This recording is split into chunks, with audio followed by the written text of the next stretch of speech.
Sur Uniswap, j'avais fait, pas mal de vidéos, en bear market sur 2022-2023 où je parlais des prochaines mises à jour qui allaient arriver sur Uniswap. Je parlais notamment de la V4 et d'Uniswap X qui allaient apporter des nouvelles mises à jour comme les hooks par exemple, où on allait pouvoir en gros programmer et personnaliser bien plus notre apport de liquidité, parce qu'aujourd'hui en fait vous aviez, la V2 sur lequel vous pouviez apporter de la liquidité, mais il n'y avait pas de range spécifique. Vous disiez, tiens, j'importe de l'USDC, j'apporte de l'Ether.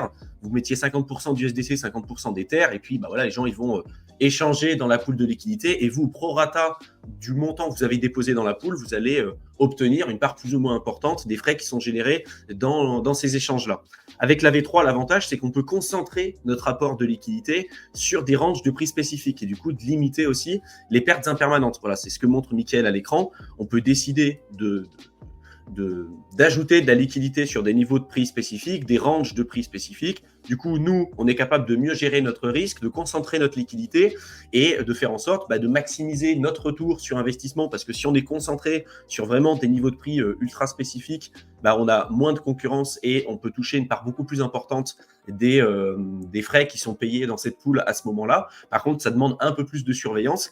Et le seul problème, c'est que du coup, le range, il fluctue assez souvent. Si on prend des paires en plus qui sont volatiles, le ratio, par exemple, le VRAP Bitcoin Ether, si vous l'apportez dans les pools de liquidité, vous avez peut-être un ratio qui est celui qui est aujourd'hui à l'instant T. Dans 2 heures, 3 heures, 4 heures ou dans 5 jours, le ratio sera peut-être pas identique.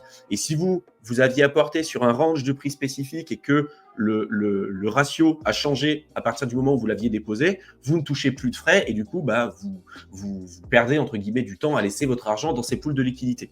Donc, il y a une certaine surveillance à avoir. C'est pour ça qu'ils ont commencé à parler de Uniswap X et de la nouvelle mise à jour qui devrait arriver prochainement sur Uniswap, avec l'arrivée principalement des hooks, où on va pouvoir personnaliser nos apports de liquidité bien plus que ce qu'on pouvait faire sur la V3.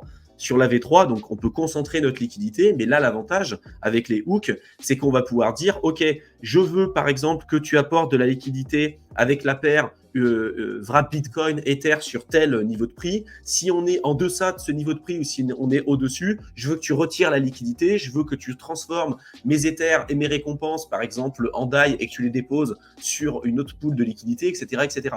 On peut vraiment faire une automatisation et rentrer beaucoup plus de paramètres que ce qu'on pouvait faire au préalable sur la V2 et sur la V3 et encore plus sur la V2, qui, elle, pour le coup, offrait très peu de possibilités.